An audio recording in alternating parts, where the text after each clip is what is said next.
Video का thumbnail देख के बहुत सारे लोगों को गुस्सा आ गया होगा और मेरे को पता है इसमें मेरे को बहुत सारी बैकलैश भी झेलनी पड़ेगी और बहुत सारा क्रिटिसिज्म भी होगा, लेकिन मैं उस सब चीजों के लिए रेडी हूं क्योंकि मेरे को अपनी बात कहनी है और वही कहने के लिए मैंने ये चैनल बनाया है। अभी वीडियो मैं इसलिए भी बना रहा हूं क्योंकि मैंने खुद पुनीत सुपरस्टार का एक रेफरेंस अपनी भगवत गीता की क्लास में पढ़ाया था। दरअसल विषय चल रहा था द्वेष का।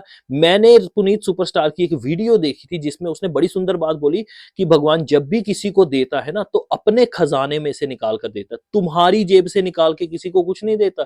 इसलिए किसी ने बड़ी गाड़ी ले ली, बड़ा बंगला बना लिया, ज्यादा गहने पहन लिए, अच्छे सूट पहन लिए, है ना, तो वो तुम्हारी जेब से निकाल के नहीं पहने, उसने उसको भगवान ने दिया है और अपने कोष से दिया है, तुम्हारे से लेकर नहीं दिया। इसलिए तुम क्यों द्वेष करते हो? कितनी सुंदर बात है, सोचिए। अब जाहिर सी बात है कि ये बात पुनीत सुपरस्टार ने या तो किसी महात्मा के मुख से सुनी है या फिर चिंतन से इसके मन में ये बात आई है। दोनों ही चीजें वैदिक हैं, चिंतन भी और महात्माओं की वाणी भी। अब वीडियो को मैं आगे लेके जाऊं उससे पहले आपको एक चीज बता देता हूं कि अगर आपको संस्कृत सीखनी है, संस्कृत सीखने में इंटरेस्ट है, आप संस्कृत बोलना पढ़ना लिखना सब कुछ करना चाहते हैं, लेकिन आपको संस्कृत की कुछ भी नॉलेज नहीं है, बिल्कुल बेसिक नॉलेज भी नहीं है, तो आप चिंता ना करिए। हमारा ये एप्लीकेशन है गोविंद गुरुकुल के नाम से, आप इसे डाउनलोड कर सकते हैं। इसके अंदर ही हमने एक कोर्स रखा हो संस्कृत का, जिसका बिल्कुल थोड़ा सा मूल्य हमने रखा है, वो चाहे तो आप इसे चेकआउट कर सकते हैं। 3 महीने की इसमें हमने अवधि दी गई है और बिल्कुल आसानी से आपको सारी संस्कृत सिखाई जाएगी।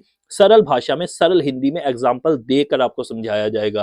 तो अगर आप चाहते हैं तो संस्कृत सीख सकते हैं हमारे इस ऐप से। अब चलते हैं वापस वीडियो में। ये जिन लोगों को मैं योगी कह रहा हूं, मैं कुछ सोच समझ कर ही कह रहा हूं और इस वीडियो को अंत तक देखने वाला व्यक्ति शायद मेरी बातों से एग्री कर जाए, नहीं भी करेगा तो कम से कम उसको ये पता चलेगा कि मैंने इस वीडियो को नॉनसेंस के लिए नहीं बनाया है। भगवान श्री कृष्ण भगवत गीता में एक बहुत सुंदर श्लोक कह रहे हैं।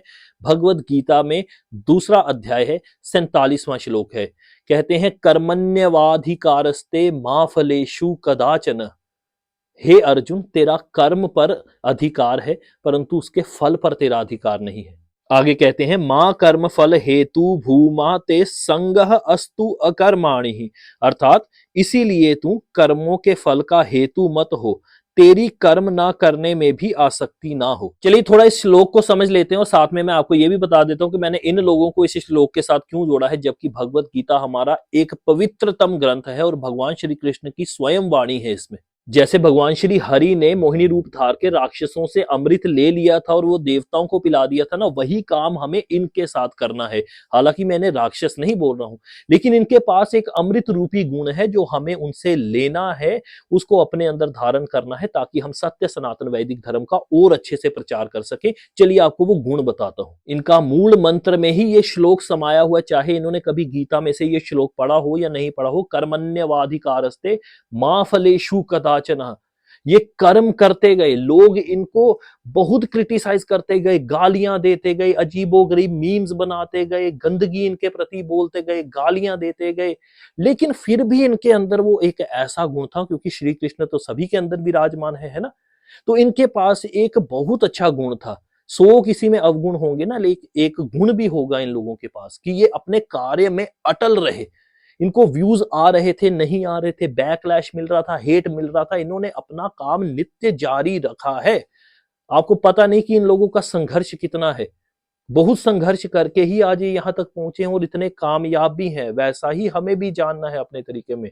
आप जरा इनके पिछले जीवन में जाकर देखिए, इनको इतना फेलियर मिला है, इतना फेलियर मिला है जिसका कोई हिसाब नहीं है। अगर इनकी कभी आप पॉडकास्ट सुनेंगे तो आपको पता चलेगा कितना बुरा संघर्ष था इनके जीवन में, लेकिन फिर भी ये उस फेलियर को ओवरकम करके आज सक्सेस इसलिए पा रहे हैं क्योंकि इन्होंने अपना कर्म करना नहीं छोड़ा। कर्मण्येवाधिकारस्ते मा फलेषु कदाचन। इन्होंने फलों की आसक्ति को त्याग कर केवल कर्म में बिलीव किया। लोग बैकलैश देते गए, गालियां निकालते गए, ये अपना कर्म करते रहे।